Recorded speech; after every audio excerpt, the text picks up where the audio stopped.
Hello, welcome to this video from Mysuru Jyotishalaya and marriage. Marriage is a topic that impacts almost all of us because marriage not just impacts the couple, it impacts people surrounding them, their kith and kin. Hence, even if few people are single, they are surely the children of their parents. So, it does impact much more people than actually those who are married. Marriage is truly a mystery, not just for people who are having problems with it. Even those who are happily married, most of them honestly would say it just happened with us, we don't know how we did, and we are happy about it. Also, for some people, while it happens very easily and with no sweat at all, there will be some who shed an ocean of sweat and their status would be work in progress. I don't want to spend a lot of time talking about why it is a mystery. I think most people will agree with it. The second most important thing is marriage impacts the largest time span of our life. Depending on how early we get married and how long we live, it is definitely more than 50-60% of our lifespan. Typically, we have 168 hours a week. We work probably between 40-60 hours, a couple of hours more, but the rest of the time we have to spend with our family in one way or the other. So that would easily prove that its time span impact in our life is huge.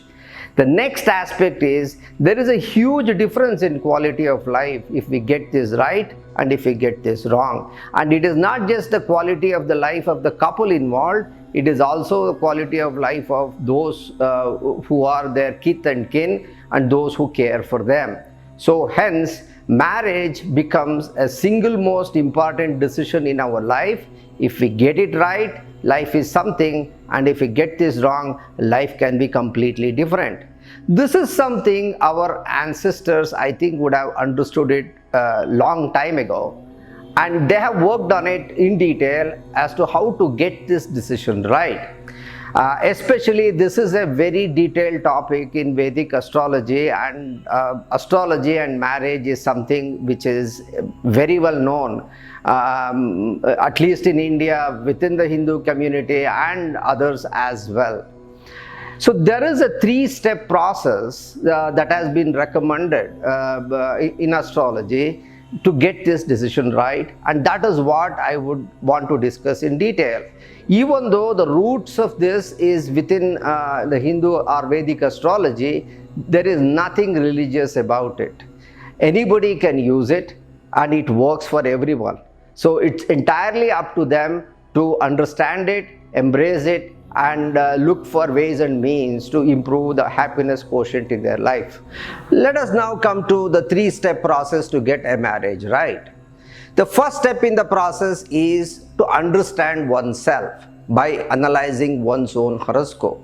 All about what I need from marriage, and what I don't need from marriage, how do I want to position myself, where my strengths are, where my weaknesses are. There are so many things that one needs to understand, which I elaborate further. The next step in the process is to get a proper life partner, choose a life partner rather. And there are methods in terms of matching of horoscopes to get that right as well. And the third and final step in the process is to perform the marriage at a good time so that the challenges in the marriage to some degree is taken care of. So these are the three-step process that is recommended within the realm of Vedic astrology. And this is very similar to our agriculture process as well. What do we do in agriculture? First, we plow the land and understand our soil. What is it? Depending on that, we select a crop and we sow the seed at the right point in time. So this three-step process to get the marriage right is very similar to a popular agro process that is in use today.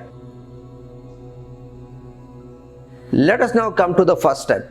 Analyzing the horoscope about marriage. I'm displaying a typical report we make at the end of the analysis of a horoscope as far as marriage is concerned. and let us see further what do we analyze in it. Let me now deal with what do we analyze in a horoscope for marriage in some detail. All of us have strengths and weaknesses with regard to all aspects of life. With regard to marriage also, while we will have some strength, we will have some weaknesses as well. When we analyze the horoscope, we will be able to find some planets that are anemic or weak, that has to deliver on marriage, and we may also find certain afflicted planets which are adversely impacting the marriage process. This is what we largely do in terms of analyzing a horoscope, and we come up with some amount of remedial actions, not just to address the situation in the horoscope, but also some lifestyle changes that would make it better. Let us understand how these remedial actions work. Basically, when we approach the stage of marriage in life, there is a psyche or mindset that we carry, and that is not same for everybody. Some people say, my default answer is yes to marriage unless I see an overwhelming reason to say no. That is the positive mindset for marriage. And there is an opposite one who will say, my default answer is no unless I find an overwhelming reason to say yes. So there is a third one which is very short-sighted, some kind of a T20 kind of a mindset. My default answer is yes if I can go abroad, or my default answer is yes if I can live in a particular city. My default answer is yes if some specific thing which is a short-term target in their mind. Otherwise, it's more kind of a no kind of a thing, which is actually the worst of the three mindsets. So this is what the remedial actions actually try to address and get the mindset right, so that one has a better chance of getting the decision right. Once we address this mindset situation, the next thing is to find out what is the supportive time frame for marriage. Let's first understand what is the technique adopted in terms of finding the supportive time frame. When we break down the marriage process into its in a brick and mortar approach, it's basically there are only three things. One, there is an initiation of the family of one's person, there is finding a life partner, and there is fulfillment of desire in the process. We only look for when all these three things is going to happen at a given point in time. If we have to give the analogy of a soccer game, in this particular, it is that moment in the game where ball is in the possession of a striker in front of an empty goal. But for the goal to happen, the striker has to push the ball inside the goal. If he doesn't do it, it doesn't happen. That is what is all about finding a supporting time window as far as marriage is concerned. Let us see how important and how it helps us. For some people, there is no need to find a supportive window at all, because even before they are mentally decided that they want to marry, they find themselves married. There are certain situations it happens like that. There may not be a greater need for such a kind of a people to do it, but there are a lot of people who are sweating an ocean of sweat, and their status remains work in progress as far as marriage is concerned. For them, they are subjected to all kinds of talk that people surrounding us keep on talking. When are you getting married? What is happening in your life? Blah blah blah and all that. Every discussion, be it a breakfast table to lunch table to a dinner table to a gathering, will always be surrounding these things. Both the parents as well as the people find it extremely hard to to find a reasonable way to deal with it. This is something we cannot run away with. It's a part of our life. Just to manage this, if we get to know that my supportive time window is 2-3 years away or whatever, it gives us the mental strength that even after 2-3 years, it's the common saying that your age is increasing by the year. So how do you, if you cannot find a match today, how can you find it 3 years hence?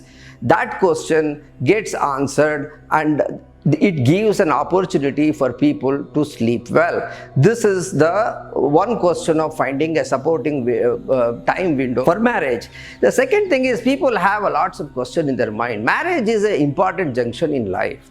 When they are approaching it, They don't know whether they should start with a career first, settle down in life and get married. They don't know whether they should go for a higher education or and then get married, or marriage happens first and then after these kinds of things. They will not be very sure what is it that is good for them, and how is the time supporting each one of these activities in what sequence. When we analyze a horoscope, these questions can also be answered. The last and most important thing I want to say here is, people also want to know about quality of their married life when we analyze horoscope. The one thing we need to understand, quality of married life is something that involves both the people involved in a marriage. Hence, accurate predictions or advice or comments on overall quality of a marriage cannot be made unless we have both the horoscopes in front of us and we analyze it together.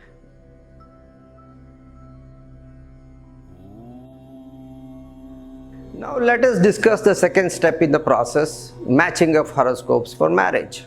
Traditionally, there was a system of computing Kuta and Gana using the birth star and birth Rashi of the couple and come up with some recommendation whether it is good for marriage or not. And there were several things like Maha Nakshatra, like a star which is a Mrigashira or Makha or Swati or Anuradha or so-called Maha Nakshatras.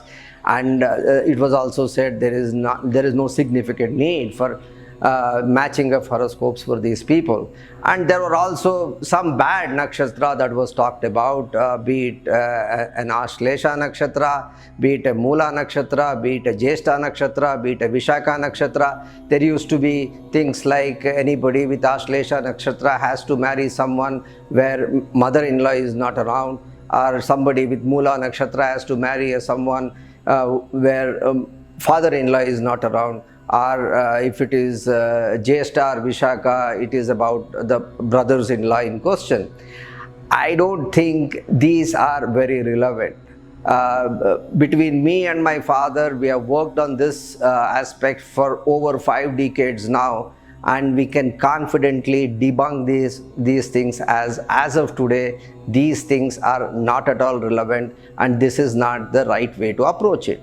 However, during olden days, there was a need to follow these things, simply because today if somebody says it's a chest pain or a backache or something, we take them, put them on a monitor, take an ECG and all that, then they decide how is their heart and everything else. But that was simply not possible during Easter years, and people have to check the pulse and few other things, and has to make a decision, because simply these equipments were not available. Even as we speak, there may be some remote areas where the old situation might still exist.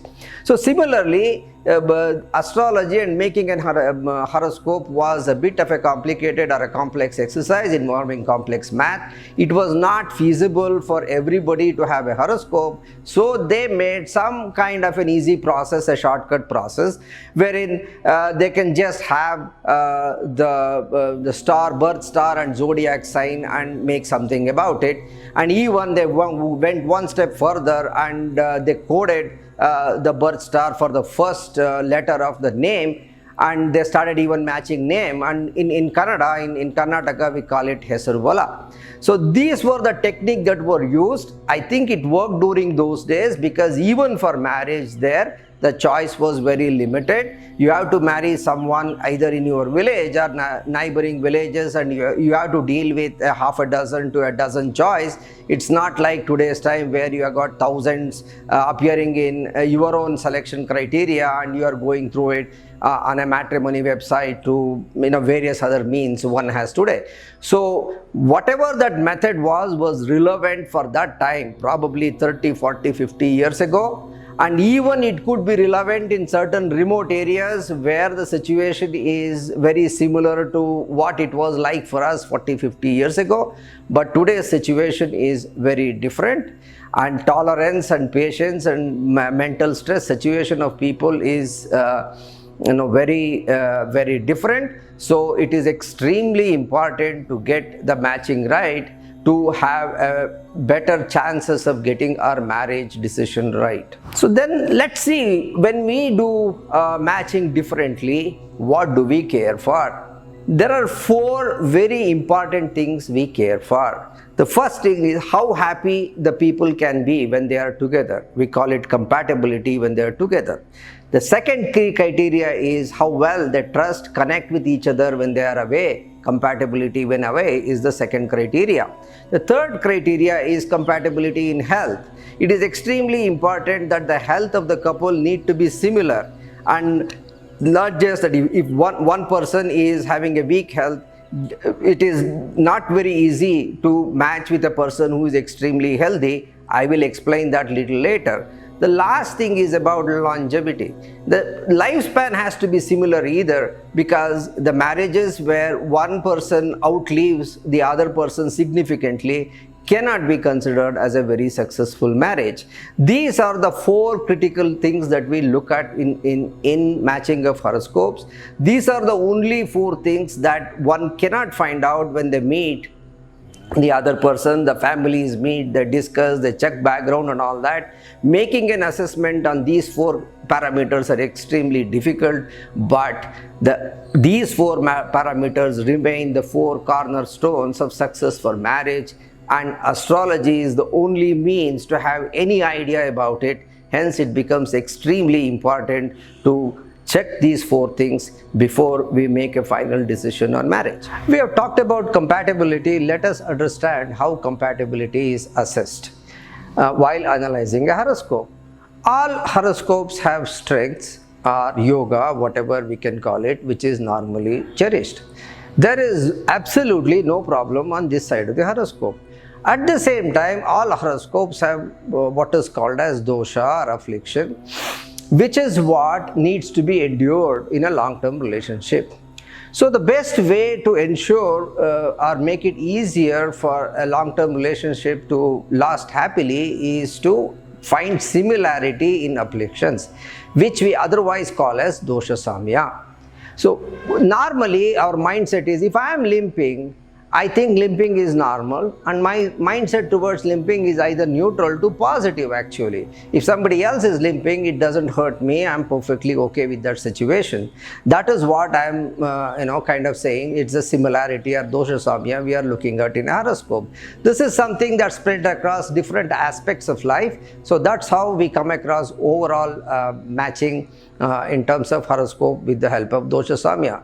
Actually, matching in health is also equally important. If I am extremely healthy and I do not know how a pill or a prick at the middle of the night makes such a huge difference in terms of having a good sleep, I don't experience it in my life. If my life partner needs a pill or a prick at the middle of the night, it is not easy for me to understand and respond appropriately. That's why rather than somebody who is not very healthy looking for a very healthy life partner, they should look for a life partner with similar kind of health condition, because what they need when there is something that help they require in terms of their health is understanding of the other partner of the situation rather than how healthy or anything else the other partner is. So this is what the concept of compatibility, and that's how we look at dosha samya to make an assessment on this aspect. Then there are 2 other things that often asked while matching a horoscope. Some people want to know about progeny, a possibility of having children. I will deal with it a little bit more detail later in the video, but right now I say this is neither a showstopper or nor analyzed, because if progeny is an issue, there are many ways to deal with it, which we can detail out at a later stage of the video. Then there is next thing. People are, this question is in almost everybody's mind. Some people ask openly, some people ask indirectly. Their questions are about virginity and infidelity and all that. Here I want to state very clearly, it is possible to assess the mindset, or how tolerant or how rigid, or what is the mindset of a person towards these two factors are. That is definitely possible. But making a judgment on these two is almost like pronouncing a capital punishment with merely on circumstantial evidence. So we don't make any final judgment on these two aspects, but definitely we have the ability to judge the mindset of a person on these two aspects. In these kinds of situations, matching of mindset is extremely important, because if people get to know of certain things midway through their married life, and if it completely alters their life going forward, it is a catastrophe. So this is also an important check that happens in matching of horoscopes. I'm now showing a typical matching report that we make for a bride and a bridegroom. Everything in green matches here. Everything in red doesn't match as far as the Kuta and Gana table is concerned. We do compute Kuta and Gana, even though we clearly say that we don't base our final assessment based on Kuta and Gana at all. Simply because since generation this is being followed, and people want to know how many Kutas and Ganas match. To satisfy their curiosity, we do provide this table, but our conclusion is not at all dependent on how many Kutas and Ganas match. In summary, we give it in 3 colors. Basically, if the matching of horoscope is good and we are completely satisfied with it, we summarize in green. There is a situation that the 4 checks I talked about not matching in certain cases, but what is not matching may not be operating in the critical part of a marriage period, possibly next 30 years. In our assessment, we may feel it is not extremely critical. In such cases, we say the matching is ordinary and we conclude in yellow. And in my mind, it is pretty safe to move forward in these cases, where actually the focus has to go on aspects outside of horoscopes that you see in terms of what you evaluate in a marriage proposal, and you should go based on how other aspects of this proposal match or do not match, and not worry too much about the horoscope matching if it is in yellow. If it is in red, we are clearly advising that it is not the right option to move forward.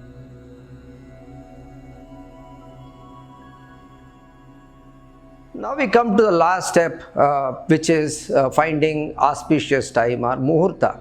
There are multiple checks that are done to find the timing right. The essential part of this finding muhurta is finding Saptama Shuddhi and so on and so forth. I don't want to convert this into a class of how to make a muhurta. We do those multiple checks to find the right time, and this is given out in the table that you see alongside. This table contains all critical information that you need to make an invitation card. And there are one key thing we see here is we provide the muhurta time, that lagna start and lagna end. This is typically about 15-20 minutes or 30 minutes, seldom more than 30 minutes. Entire marriage cannot be performed during this period. The key part of the marriage needs to be performed during this period. So-called key part for some people is called Vikshana, some people it is Dhara, for some people it is Mangalya Dharana and all that. So each subsect has their own key event within a marriage. That is what one has to perform during this time. If the marriage is between people of different faith, the different caste and all that, there needs to be some discussion as to determine what is the key portion of the marriage ahead of time, because they need to get that key portion within this particular time. Also, we give few things. There is a few doshas we look for, that is Panchaka dosha and Tara doshas. If there is any kind of remedy that is needed, we indicate also. Panchaka is a parameter which says, whether the combination of the day, tithi, then the lagna and nakshatra, everything we have got it right or not. The Panchaka Shanti is normally done by the host of the function, mostly the bride's parent in most cases. It could be someone else also, depending on the case.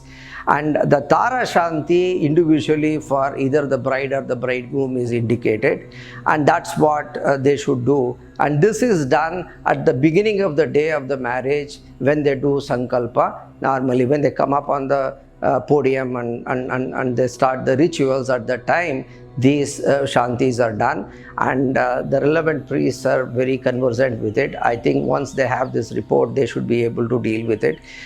I don't see much of an issue with it. One thing all of you should note, both the Lagna timing as well as the Rahu Kala timing that is indicated for the day of the function, is the default location used is Mysore. If the location is a few hundred kilometers this side or that side, the difference could be at best couple of minutes.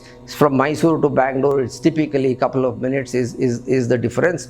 But if the location is very different, especially for foreign locations, one has to request by stating the location to and get the correct Lagna as well as Rahu Kala timing, because Mysore timings doesn't work. I would now quickly move on to some of the post-marital challenges we deal with.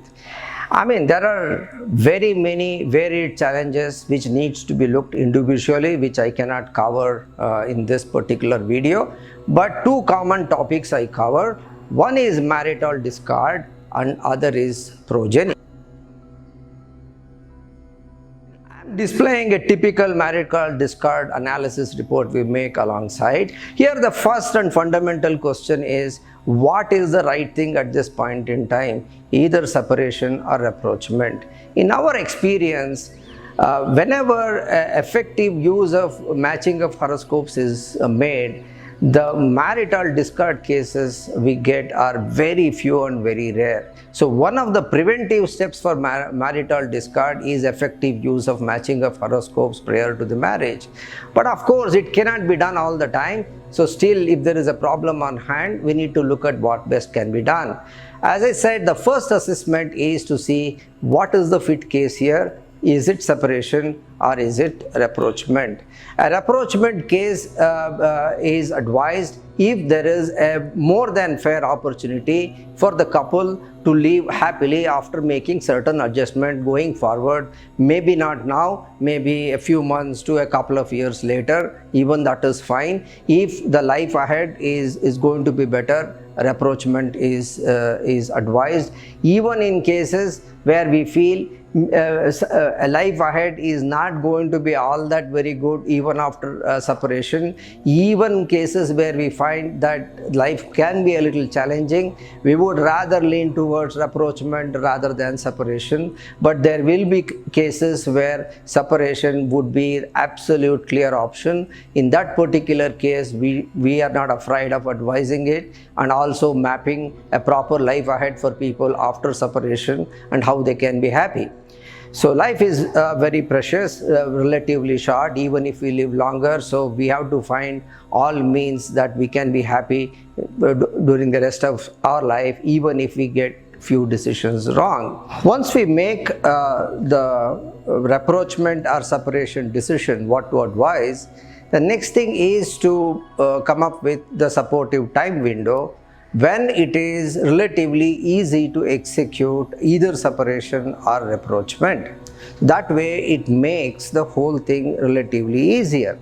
And what is added on to that is we also suggest certain remedial actions, details of which you can watch in our remedial actions video to kind of facilitate this process also. Either separation or rapprochement, if the process is relatively smooth, the changeover to the next phase of life will be smoother as well. So there are one more thing that is needed when we are dealing with rapprochement. The marital discord can have certain fundamental reasons why it has become as big as it has at this point in time. There will be few situations like one of the two couples having opportunities to do well in career or do something, and they're not able to do it for several other reasons. We can advise their focus a little bit onto something which they are good at, so that they get a positive diversion of mind and the life can be much better. In certain cases, family expansion, having children can be a solution. There are very kind of out-of-the-box solutions possible to address the pain point which is causing the marital discord. Wherever such situations or opportunities are possible, we do suggest that as well. And in the case of separation, absolutely there is a need to kind of provide some insight into how can we map the life ahead, and that's what we do as well. Now finally, I would want to discuss about progeny or possibility of childbirth. This is, it's not an issue at all for quite a few, but for some it's a major issue. This is where astrology kind of targets safe delivery and not just conception, and a use of astrology here can be very meaningful for those who are undergoing the agony of not fulfilling the dream of having their child. The basic approach lies in the fact first to determine whether a child is possible in normal and natural course or not, or there is a need for any kind of medical assistance. Paladipika gives a detailed mathematical procedure to compute fertility of the couple individually, and it comes out with 5 discrete values: 0, 25, 50, 75 and 100. 0 means child in normal natural course unlikely. 100 means child in normal and natural course very possible, and if the number is 50 or above, we do say child in normal natural course possible. If it is below 50, we say some kind of a medical assistance may be required. What kind of medical assistance, I think the doctors and the right people decide. We only say, you seek some medical assistance. Even in either case, whether be it in normal or natural course or be it medical assistance, it does not work in all the time windows. Certain time windows are prone to miscarriages in certain cases, so that should not be suggested. Therefore, it is also equally important to come up with a supportive time window, either to pursue medical assistance or even for normal and natural course, so that the safe delivery is more likely. This is another aspect of it. The third aspect is we also suggest remedial actions, which we detail out in the other video in terms of doing certain charity or dana or wearing certain gemstones and all that, the details of which you can find in the other videos of ours. These are the things we normally suggest. One thing we have noticed, that this particular strategy works for people who have had earlier IVF failures also, because IVF doesn't work all the time, and even those who are doing it doesn't precisely understand why it hasn't worked in certain circumstances, and also why it has worked when it has worked. There is a bit of a mystery is also there in that particular process. Finding a time window, we have found very high success rate for couples which have had IVF failures as well. This particular analysis is normally used where people have found some issue in terms of having children in normal and natural course. It can also be used by those couples who would want to postpone this indefinitely, because if they know what are the right point in time, they have good opportunity for it, they have to keep that in mind while they are making decision on this. One thing they need to remember, this is, you can only make hay when sun shines and fly the kite when it is windy. You cannot fly the kite when it is raining. Similarly, this is a very natural process. Most of us think we can time it to our advantage. It is not always possible. So kind of having this kind of analysis and having this information ahead of time would be handy in certain cases.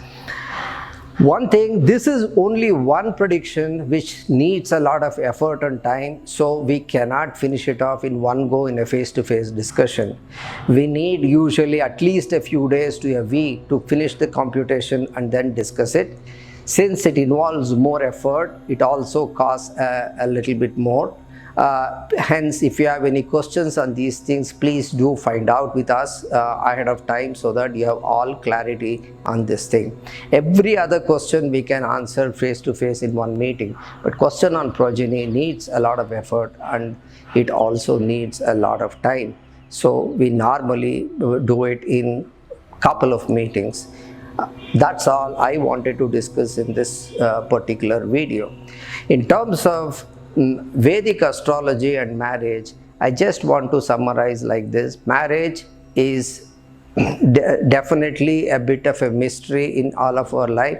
It is something equally important. Within the Hindu community, there is use of Hindu Vedic astrology. Some people do it knowingly, some people do it unknowingly. In either case, they are following it in some way or the other. And also, the success rate of Hindu marriages are far higher than any other community. I think that is the testimony for its effectiveness. But this is not just designed for Hindus or any specific religion. It can be used by anybody and it works for all. I think it does help significantly in improving overall happiness quotient. Thank you.